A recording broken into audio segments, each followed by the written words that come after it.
Hey, it's Freitag. In this podcast, we interview business owners in New Hampshire and beyond to get their perspective on work, growth, and of course, the weekend. Join our host, Freitag marketing owner Jan Ziegler, as he interviews fascinating guests. We hope you'll enjoy this episode. Welcome to another episode of It's Freitag, where we talk about cool things that happen in the Monadnock region and people that build businesses. Today, I'm joined by Greg Curry. Welcome, Greg. Oh, thank you. Greg's a loan originator with CMG Home Loans, and I don't know, I feel like everybody knows you, or you know everybody, so this is not like a surprise guest. Yeah, I'm related to pretty much everybody in the area.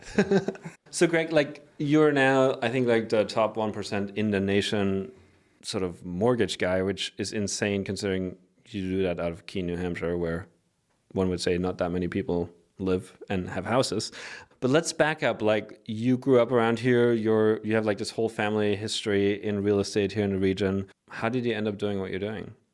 Well, yeah. So, like you said, I've got quite the family history in real estate here, stemming back to the '60s with my grandmother. And my folks have been in real estate. My dad, he just retired, but prior to that, he was in real estate for about 50 plus years. My mom's been in for 30 plus years. So how I got into it, really, I mean, I had no intention of getting into real estate in any capacity until I ran into a gentleman at a local pub here who knew who I was. His wife went to high school with me, and I guess she had said, hey, you should seek out Greg Curry. His family's in real estate. I know you want to open a mortgage company locally here. So he sought me out and asked me if I wanted to do mortgages, and I had no idea what that meant. I could barely even spell mortgage. So that's how I got started. So what did you do before that? Prior to that, hospitality. That was my career. You name it in the hospitality industry. That's what I did. From washing dishes to managing restaurants to working in clubs as a bartender. I even got into hotels. I was a concierge at a resort down in Florida for a number of years. Cool. And you grew up here. You went to Florida. How did you come back? So I was down in Florida for a couple of years, and then there were three things that happened within a very short period of time. 9/11 happened. My dad's mom had some health issues, pretty severe health issues, and my dog died, literally all within a two-week period. So I was feeling pretty homesick at that point, and so I decided to pack up and come back up, and that was in, I think, 2001, fall of 2001. Okay, and then you came back, you went to a bar to make yourself feel better. Very rarely.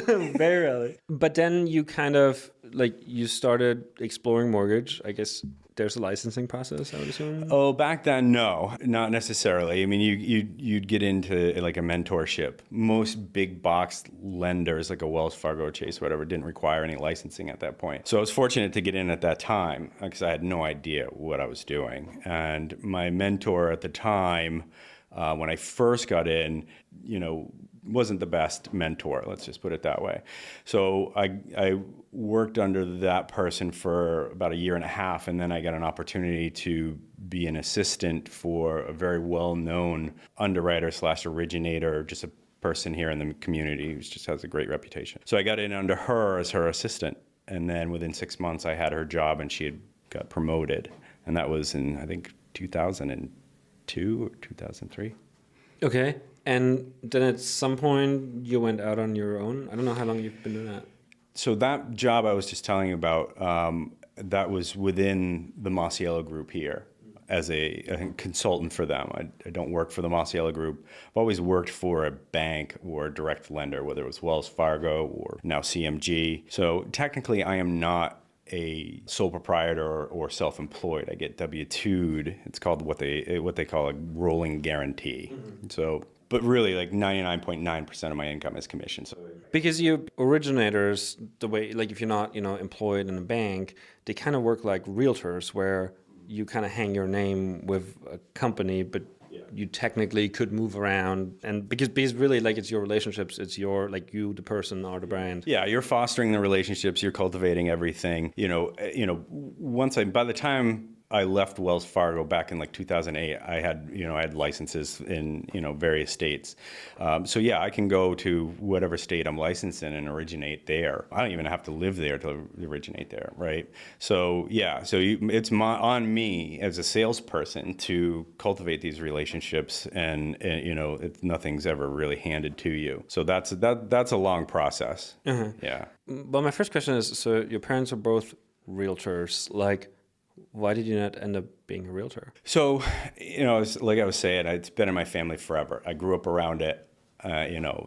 My grandmother, even my grandfather was a real estate agent. But it's just, it's never something that was really interesting to me. They seemed to always be working. You never really had weekends free. It seemed to be a really high stress job. And it was, kind of followed the market, and so it just was intimidating, a little scary, and so I never considered it. So what exactly is different in what you do now?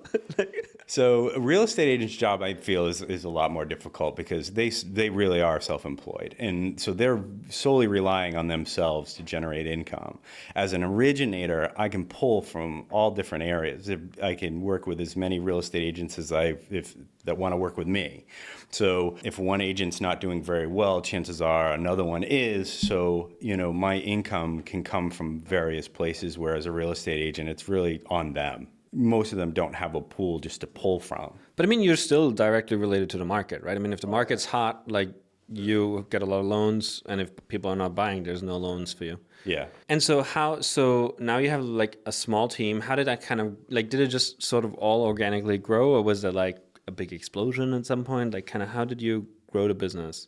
It took a long time to get to where I am now, and there's the ups and downs within that. I really didn't start getting into the top 1% until probably about 7 or 8 years ago, and I didn't really have a team at that point.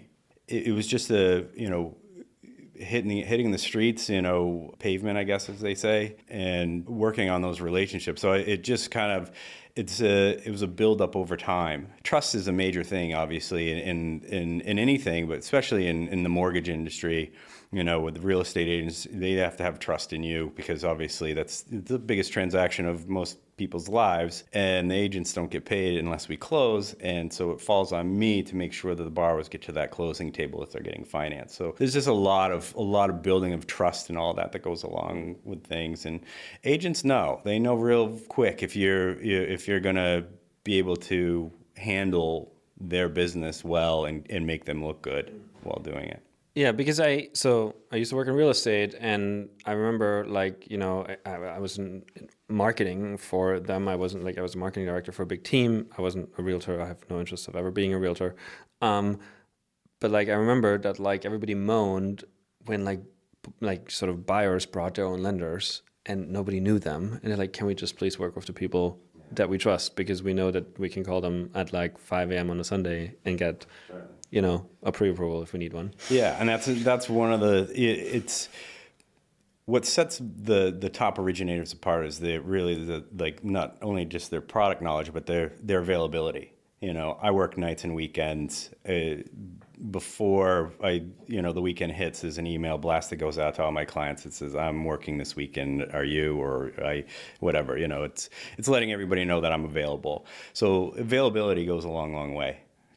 So it is kind of like the way your parents did it, which like you're always on. I mean, like if you have a buyer and they need something, and it doesn't really matter when they need it, you gotta get it to them. Yeah, it's I'm still working, but it's usually I'm working from my home office, in my shorts, while my kids are outside running around being crazy. So I mean, yeah, it's still work, but I'm at home doing it rather than having to be on the road and being at open houses and all that stuff. And, yeah, that's true. Yeah. So how, like, what sets a good, like, because I think, like, right now, like, the way mortgages work is there's all these big online lenders, right? Rocket Mortgage, whatever. There's 1,000 different options. What's the difference of working with like a local guy versus Rocket Mortgage? Because it's easy. Like, they run ads everywhere. They're like easy, quick apply, quick pre-approval. Yeah. Like, what kind of sets a local person apart from you versus then maybe we can bring like a third thing in, which is like a local credit union or a local bank, because you're not associated with a bank. Well, the difference between, so first and foremost, difference between myself and say like a Rocket Mortgage is accountability, number one. So I'm here in and amongst the community. People see me every day. I'm in offices. It's face to face. Where Rocket Mortgage is that separation. They're not getting paid to close loans. They're getting paid to bring people in. And so accountability is a big one. So I have to have that here. There's a little bit more pressure on us, being local to get things done. So, and I like that. Local banks and myself, it's the availability piece. That's the biggest thing. Local banks do a pretty good job. The originators are pretty good, but they just don't have the availability that I have. Most of them don't work nights and weekends. And that's where most people are looking to move on something. So that's a big difference between us there. Okay. So it's really like that communication, like speed and like because I mean, in the end, you're probably interacting almost with the realtor more than you are with a buyer, or is that, 50-50? Like yeah, it's about 50-50. Yeah. It depends on the agent. Some agents are very involved. Others just kind of hand you the buyer and then they, not necessarily disappear, but you don't really hear from them much. Okay. And so other than availability, what else like sets you apart? Is it like, because I think what also like these online lenders often do, they write you these dreamy pre-approvals and they're like, yeah, $1 million, no problem, and then they hit underwriting and they're like, yeah, actually, never mind. Yeah, it comes back to that accountability piece. You got to be trustworthy. So I stand by everything that I say in my pre-approvals and all of that, and product knowledge too. So not every originator is the same. Just because you have a license doesn't mean you know what you're doing. You pass the test, which are pretty difficult, but still it's like, once you get out there in the real world, like every buyer is different. It's like a fingerprint. You got to really know what you're doing and get within the nuance of all the transaction and understand that and be able to move quickly and communicate it clearly. So it's just practice. So, it's like they say, you got to do something for 10,000 hours to become an expert on it. Well, most originators, since pandemic don't have that time. Also because like the bar, it's similar to like real estate where the bar to be able to do it is fairly low, right? Like it's not hard to become a licensed agent. Doesn't mean you know how to be a good agent. Right. Yeah. You've got to know your community. You got to know the agents involved here, and each person has a different personality. So you got to cater to those things. And if you're sitting somewhere in the middle of Michigan in a cubicle somewhere, you're not getting that. Whereas I am here, interacting with agents on a daily basis. Yeah. I see that in marketing too. Is like we had this.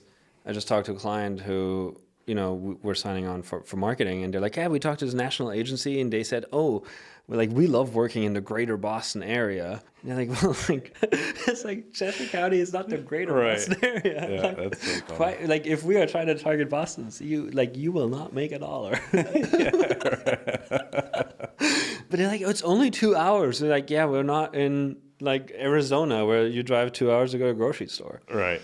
Cool. So the market right now seems to be shifting a little bit. Like we're recording this in June of 2025. What do you see coming? Like it's softer. It's been crazy. Like here, inventory is super short, super hard to get houses. People have to see 100 houses before they, get an offer accepted. Do you see that shifting right now? Well, so we're seeing inventory increase.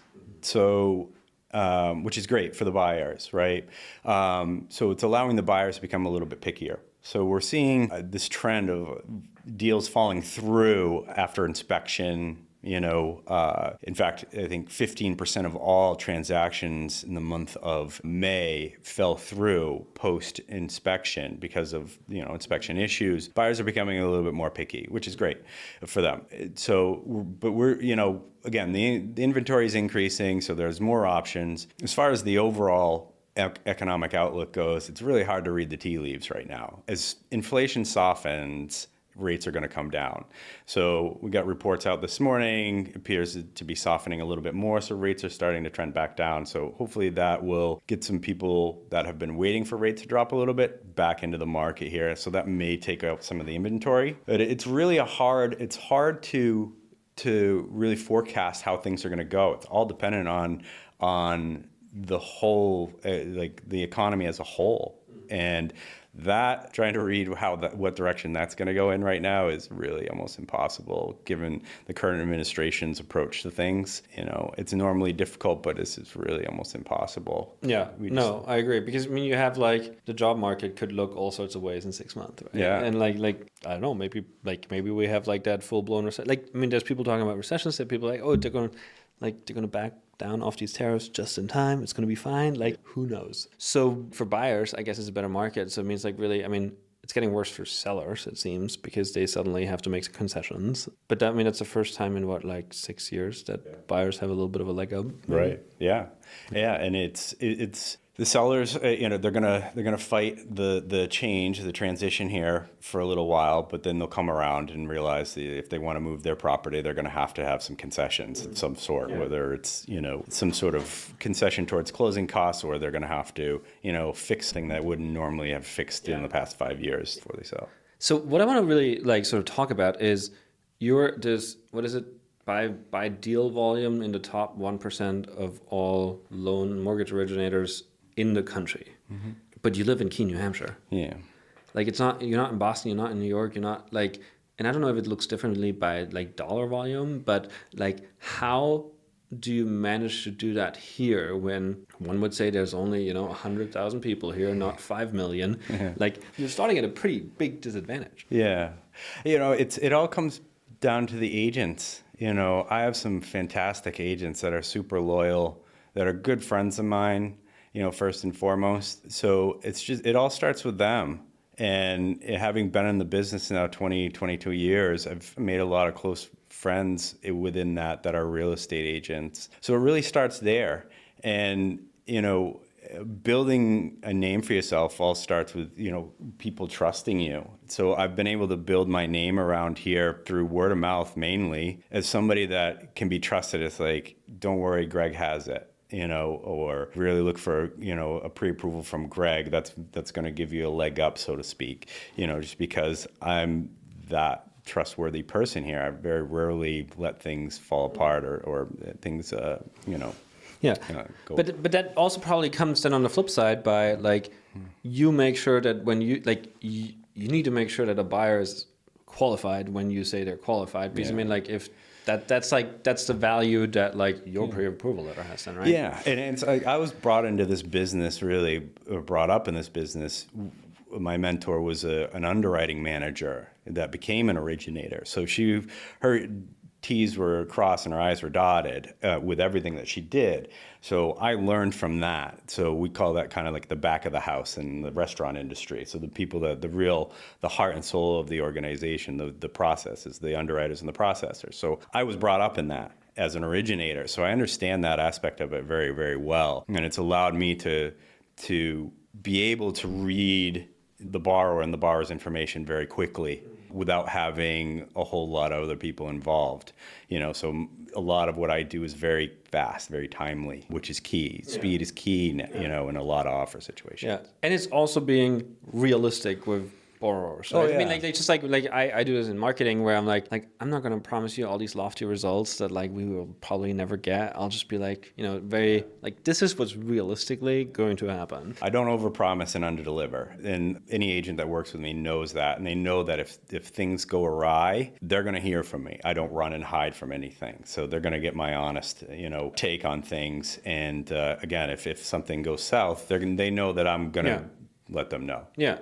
But to me, it's crazy that you managed to do that here, where there's not that many people. You don't do any marketing, to my dismay. Yeah. But I mean, it's all word of mouth, and you build this great business. So, what is in the future for are you just going to keep doing this until you retire with at the age of 85, or? Yeah, it's funny. I fantasize about that a lot, and because it, like anything else, it's got a lot of stress that goes along with it, right? And it's very time consuming. And I've got 2 young boys, 4 and 2, and they are it for me. And so anything that I do is going to revolve around them and my interactions with them.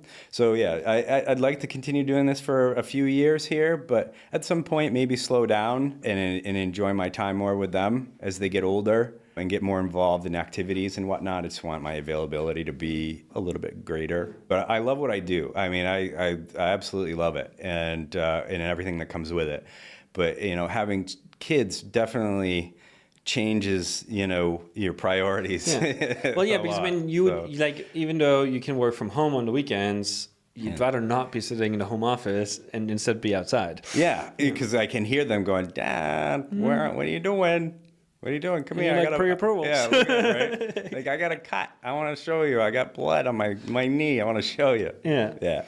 So we'll see. It's again right now it's all I'm going forward as hard as I can, but that's probably going to change in the next few years because I'm an old dad, So have you thought about doing something completely different, like back to hospitality or something like that? No, well, I have this fantasy at some point I'm going to put on an orange jacket and go work at Home Depot and just walk around the aisles pretending to know what I'm doing. Not saying that they pretend to know what they're doing, but I would be. But I would be. Just something completely different from what I'm doing now. Just a little bit calmer, a little bit less socially active. And I have that fantasy, Opening a restaurant anytime soon? No, that's even more hard work. Having been in that industry, that's. There's not even money in it. No, like what 2% or 92% fail or something. Yeah, but I don't know. I'd really like to do something a little more low key, a little less out of the public view, public eye. Yeah, because this business is so tied to your person and your personal relationships. It's probably really hard to hire somebody to do it with you, right? Because they're everybody wants they're Greg's the guy, and probably to make that to be well, there's also, I don't know, Sam. Right. It's probably hard, no? Well, for a lot of originators, it's not. I have family members that do what I do at a very, very high level, higher than I am. And they have people that they bring in called junior originators and that work underneath them. They have other LOs that work with them. Yeah, they're the primary name. But it's always, because of the demographic, I've always felt like it just needs to be me and then my assistant and my processor, and I could probably, use a junior originator, it could be helpful and it probably won't affect my business, but mentally I can't get past that. Or accept that. I just can't. Yeah. I'm a little bit selfish that way, a little bit controlling that way. Yeah, I know a realtor just like you. Yeah, right. Yeah, right. Let's switch gears a little bit. So you have young kids. You guys live in Spofford, I think? Yeah. What do you do for fun? Well, it all revolves around the kids. Well, mainly. So I like to run, so I run. That's my exercise. I work out. I have a gym in my basement, and I tinker around the house, mostly exterior stuff. Do you have a very perfect lawn? No, I don't. Oh, but is that your ambition? No, it's not. I just want it to look nice when it's mowed. I don't care how it feels when you're walking on it. I don't need it to be a fluffy pillow.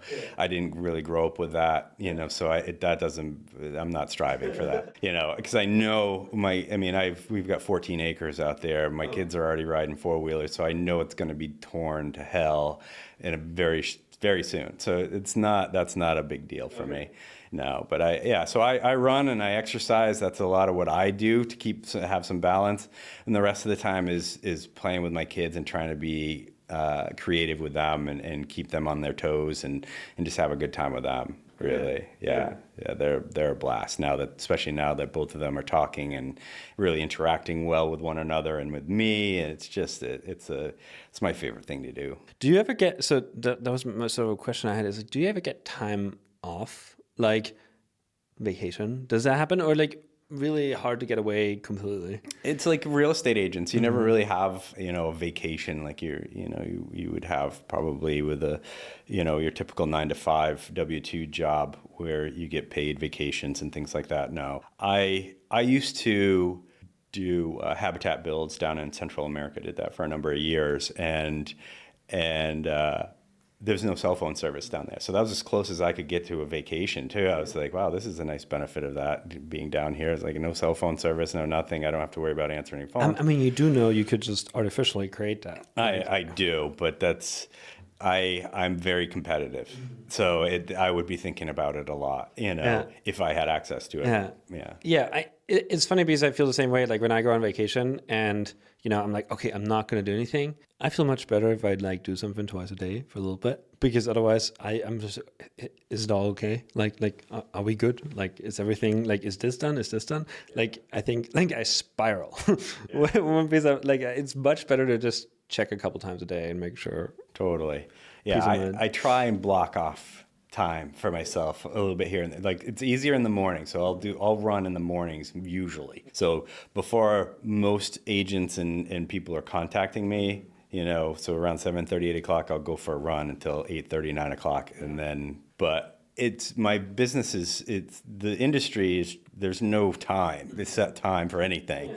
So when you think you're going to have a moment, you don't usually. Yeah, because every buyer is on a different schedule. Every agent is on a different schedule, and the agent, like, I think at least for like me, like business hour, it's B2B, so like business hours are, and unfortunately we have some clients that are in different time zones. They're like on the West Coast, and that really sucks for my late afternoons. They get quiet much later than I do. But I think at least it's business hours, and on the weekend, like, nothing really happens, which is nice. But I see how, like, with agents, it's like, well, they have buyers that want to see stuff during the week. They have buyers that want to see stuff during the day. They have buyers that want to see stuff on the weekend. Totally. And yeah. You get all the emails. Yeah, and that's the nature of the game. I've accepted that a long time ago, and I'll work out at 8:30, 9 o'clock at night. That's when I work out, in my gym. So, and that's only because I don't really get phone calls at that point because everybody assumes I'm sleeping. Yeah, so I just have to be flexible. And I think it's one of the keys to being a successful originator is having that flexibility. Yeah, but also have like the discipline to take time for yourself, because and for the family, because otherwise you'd never get it. Yeah, you have to have balance, because my wife, who is everything to me and is the biggest supporter and someone who I love dearly and just is such a great human being and a fantastic mother, and she's so supportive and just the rock and the whole thing, the whole operation. Without her, I wouldn't be able to do what I'm doing, especially with children. Like she bears the brunt of my flexibility, and so like I'm so fortunate to have her. Yeah. Otherwise absolutely. It wouldn't work, right? It wouldn't, and I just wouldn't. She's just the most incredible person. She really is amazing. Well, wonderful. Thank you so much for joining me here, Greg. It's fascinating to me still. Like I'm when I saw this not too long ago when you got your award there, I was like, holy shit, like, how do you do that here? It's insane. It's really impressive. Yeah, I don't have any like I know this whole I'm like, this is exactly what you need to do. But I think it's like just if you like work hard and keep at it and do the right things. Yeah, and I think that's what this area is about, is people who that work their ass off and they are a part of the community. They're not a drag on the community in any way. You just to be a productive, good person, and you'll be successful. Yeah. And you do it long enough, and people get to know you really well. So cool. Well, thank you for being here. I really appreciate it. Yeah, thanks for having me. This was fun. I'm not too sweaty either, so I appreciate that. Well, that was a great conversation. We hope you enjoyed this episode. If you did, please leave us a nice review wherever you're listening to this. It really means the world. Our episodes drop every Friday, so stay tuned for more insightful chats from It's Freitag.